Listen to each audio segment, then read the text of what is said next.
Hello and welcome to Lift Health and Fitness. My name is Tiffany and I am the owner of Lift. Today I'm coming to talk to you all about journaling. So one of the great things about Lift is we also do a lot of mindset coaching, and today's topic, like I said, is journaling. So here we go. The title is Keeping Your Cool While Journaling Your Thoughts and Feelings. And that's what's really important about journaling, is it's all about writing down your thoughts and feelings about certain situations and about having a level head, having a cool head. So it's important to find a healthy way to express those thoughts and feelings. And together I'm going to show you how through journaling you can really learn to express those thoughts and feelings in a healthy way.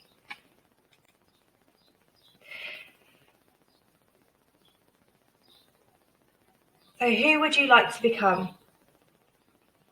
Most of us would like to become a better communicator, better at developing self-awareness. You'd like to maybe build more confidence. And perhaps you'd like to learn quickly from mistakes that you have made. You can do all of this with one simple daily habit, which is what we call a healthy habit. And our healthy habit today is journaling. So let's find out a little bit more about how we go about creating a journal. So going back to that whole healthy habits, we need to create this healthy habit as part of our routine, because the habits you create for yourself in life can reflect on the things you do in your personal and professional life. I think that's really important, because whilst we do encourage that you keep your professional and personal life separate, often maybe when we're having some negative thoughts or feelings, it can affect both situations. Particularly when it comes to being professional, you don't want the things that are going on in your personal life to affect you at work. And this is where journaling has a really great way of processing those negative thoughts and feelings and turning it into a positive. If you learn how to best make use of your time, for example, you'll always make better time management decisions for things like house chores, errands, and other daily activities. And what's really important about that statement is you really need to find a time in your daily routine where you can journal, where it almost becomes a daily habit. There's a lot of trial and error that goes into deciding how much time to allot for journaling. It depends on you as a person, really, because some of you might be able to write a novel, and that's how you feel. You need to get all those thoughts and papers down on a piece of paper. Whereas others of you might think, oh, actually, do you know what, writing really isn't for me. I'm going to discuss other ways of journaling that don't involve necessarily writing. But you definitely need to give yourself time to discover the pace and place that works best for you. I personally like journaling before I go to bed. I keep my journal in my bedside table, because that's time for me to reflect on the day. I know my daughter's gone to bed, there's nothing else for me to worry about that day, so therefore it's my time. But some of you might like to journal in the mornings, some of you might like to do it in the middle of the day, some of you might not be able to have a set routine, depends on how chaotic your life is, but ideally you want to be journaling every day at some point. So why is it important to journal? So there's quite a few reasons, but first of all, you're keeping a record and check on your thoughts and feelings. It's really important to learn from our thoughts and feelings. So when you aren't rushing to make a deadline or finish reading important things, you'll find that you can easily comprehend the lessons you tackle. I put that in there as a little bit of an example, because journaling isn't just for grown-ups. If you've got children at home, if they're at the ability where they can write, or they could talk to record it. If you've got children at home that may be struggling with schoolwork or situations in life with friends, particularly in regards to teenagers and different changes of life, journaling can really help them as well. So most people like to write their thoughts down in a journal, but there are other ways too, and that's what I said we were going to talk about. So number one, most people prefer this way, but again, it's personal choice, is to write it in a journal. And when you go and buy your journal, make sure it's like special that you really like and that you really want to pick up and write in, because almost like if you're looking forward to doing it, that routine will happen each day, because it seems really silly probably to some people that I've got a pretty pink journal that's got butterflies on it, and I enjoy picking it up. I enjoy opening the pages. The pages are really smooth and clean. I have a nice pen with a big diamond on it. I'm giving you this as an example because that is actually what my journal and my pen looks like. But I enjoy doing it because that's part of almost like the ritual, is where I'm going to write my thoughts and feelings. And for some of you, though, you might not like writing it on a journal. Some of you might like to write it on your phone. I know a lot of iPhones and probably other phones as well now have a notes section where you could keep your journals in. Maybe you like to write it on your computer. Still 5 minutes from your day when you're on a break or at lunchtime, you just want to quickly type those notes up. Or the other way, if writing is something you struggle with and you prefer to talk, a lot of phones, you can record speaking into it. Again, computers, you can record things as well. So, and I know there's other recording devices. So there's 4 different ways I can think of journaling. I'm sure a lot of you can come up with some more original ways than me. I know that some of you might think, oh, Tiff, it's just another thing to add to my busy schedule. Yes, that's true. I totally relate to where you're coming from.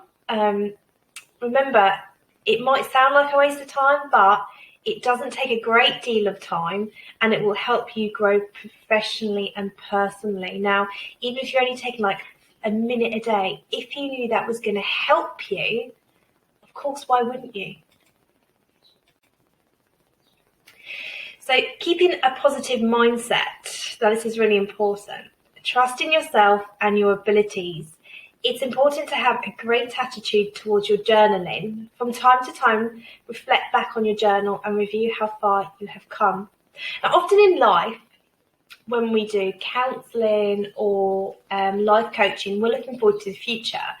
But in actual fact, sometimes it's good to look back over where we've been and where we've gone to. It almost kind of gives us a sense of pride.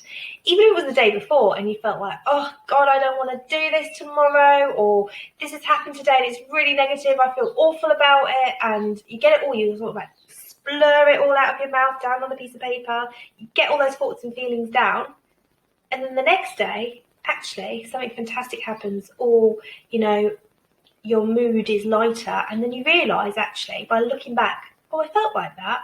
Actually, now I feel good. Sometimes the process of just getting it all out and writing it down gets you to that next stage. But, you know, you can go back over a month before and have a look at what you wrote then and compare it to how you feel now. So how does it help you? So number 1, it helps you to identify the mistakes you have made and gives you time to reflect, so you can avoid them in the future. Remember, not all mistakes are bad mistakes. I think we always think a mistake is negative, but in actual fact, we can learn from our mistakes, which makes it the positive. Number 2, it helps you to review so you can keep thoughts fresh in your mind and remember events. Number 3, it develops critical thinking and problem solving. I mean, it's great for us as we get older, because I don't know about all of you, but sometimes I have got very forgetful as I've matured. But if you have a teenager who's journaling, obviously that's going to develop their critical thinking and problem-solving skills too, which is a must. Number 4, you become more self-aware and emotionally mature. Now, we always think maturity comes with age. But in regards to emotional maturity, you could have somebody who's 60 who isn't as emotionally mature as a 20-year-old, for example, because whilst they've been through different life experiences, journaling helps us to reflect on how we're feeling, how we can turn it into a positive and move forward. So if you've got somebody who's 20 that's doing this, and then you've got somebody who's 60 who's never done this, you might find that actually the 20-year-old is more emotionally mature. So don't think of it as an age thing at all. So it enhances your communication skills. It helps you to express your thoughts and feelings clearly. Now, by taking the time to write down how you are feeling, you almost process it in your mind, and you do make it a lot clearer, not only to yourself in that present moment, but in the future if you were to reread it as well. Now, negative events. Now, I'm all about positivity, positivity, positivity. But in actual fact, we still need to discuss negatives and how we approach a negative event and how we can overcome it. So by journaling, it allows you to process the negative events effectively. Studies have shown that people who use journaling to describe and analyse their emotions after a stressful event felt more positive about it in the long term. Okay, so if you've had something that's happened to you in the past, I don't know if you've ever tried this, write it down. even in regards to a work situation. Maybe an event happened and at the time it felt really, really stressful and you thought, oh my goodness, this has happened and this happened and this happened and this happened. Your brain's going round and round and round and round in circles. And I bet some of you were told to write it down, particularly if it's something that shouldn't have happened. And you've written it down, you've written the process down, you've got it all out on paper, and then you can almost shut the door on it because it's written down and it's done. And by doing it, you almost feel like, oh, okay, it's done now, I can move forward. So what have I achieved? Finally, journaling helps you to keep track of your goals and aspirations. So I'm going to tell you some ideas of how you can write a journal and what to write in it. But one thing that I think is really important is about our goals and aspirations. Often I think we see a journal as just putting all our thoughts and emotions and feelings down, but in actual fact, why not put your goals in there as well to keep yourself accountable and on track? So journaling motivates you to almost ensure you're doing a little bit towards your goal every day because you're writing it down. So it's motivating and fulfilling to reflect on what you've not only achieved, but what you're hoping to achieve in the future. Let's get started. You probably think of a tip. We just started the presentation a while ago. What I mean is let's get started on how we're going to write our journal. So if you've got a piece of pen and paper, you can write it down or you can look back over the video later. So number one, decide on a format. For example, a nice book that you want to write in. Number two, make it a habit. Like any habit, it takes time and self-discipline to make it stick. So it is really hard to start a new habit, I know that. So you're just going to have to learn that little thing called self-discipline. Number three, stick to the same time each day when you won't be interrupted and make it part of your routine. Not everybody can do that because I know a lot of us have children or we have other things that happen, but if you can make it the same time every day, I guarantee you it's going to be easily become more part of your routine. And remember, it doesn't have to be a novel. Don't amend what you write, just let the words flow freely, okay? So when I say it doesn't have to be a novel, if you want to write a novel, you go for it. It's up to you. But sometimes I might pick up my journal and think, oh, I've got nothing to write. Like, this is like really, really hard. Just write a few words. And then another day, you might find that you do want to write a novel. So as long as you're writing in it every day, that's all you need to do.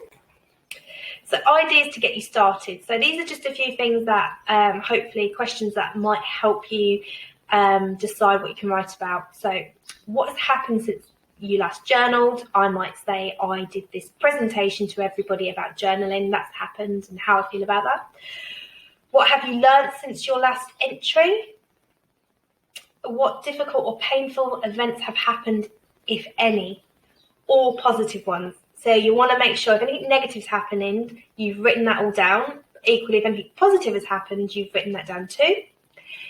If you could change something that happened, what would you change and why? Now, obviously, we can't go back and change events, but it might be something that you said something you think afterwards, oh my gosh, I shouldn't have said that. I feel awful now. What would you have done differently? Because obviously, by admitting that mistake you made, you learn from it. And that is the whole point of journaling. To be honest, or be honest rather, excuse me. So be honest. Nobody else is going to read this. At least I hope nobody else is going to read it if you store it away somewhere nice and safe, unless you're not really worried about anybody else reading it. Be honest with what you're writing because, like I said, nobody's going to read this. This is purely for you. So it's got to be factual. I love this picture. Always include your wins, whether they are big or small. Now, if you're going through a period of depression or anxiety, in actual fact, it takes all of your might to get out of bed and brush your teeth, or all of your might to go into the kitchen and make a cup of tea. That is a win because you've managed to achieve that today. So when I say whether they are big or small, it depends on your personality, what you consider big or small, okay? But always include your wins. Every single day you will have a win.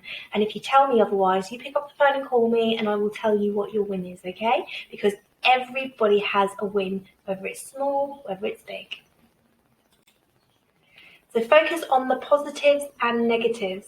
So try to include at least one positive thing that happened, but ideally you want to write 3 to 5, as this will help you become more optimistic and feel more positive, because the whole point of journaling is we want to be feeling a lot more positive about ourselves, about our situations. Count your blessings.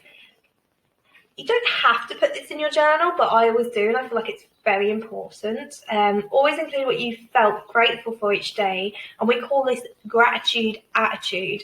Now, if you haven't heard about gratitude attitude, we have done presentations on it before, and we will do again in the future, because being grateful, having a grateful heart in life is going to give you so much more joy. So counting your blessings could be things like, I am grateful for my husband, I am grateful for my daughter who put her milk cup in the sink. I am grateful for the fact I had clean socks to put on this morning. Could be the smallest thing to somebody, and it might be the biggest thing to somebody else. So try to write at least 3 things you're grateful for every day. Keep your goals in focus. So what I mean by that is, when I said about writing your goals, what progress have you made since the last time you wrote towards your goal? It could be something simple, like I thought about it. I thought I'm going to do this next. It doesn't necessarily have to be a physical thing you've done, unless it is a physical thing you've done. Always keep your goals in focus. And that might not necessarily be like a goal at work. It could be to do with a goal in your personal life. So the overall key points of journaling. Number 1, we journal to keep a record of our thoughts, feelings, and experiences. And number 2, why? Because it offers many benefits for your personal and professional growth. Right, thank you very much. If you're listening live, we're going to do question and answers now. But if you're not listening live and you have some questions for me, just drop me an email to team@lifthealthandfitness.co.uk, and I would be more than happy to help you. Bye.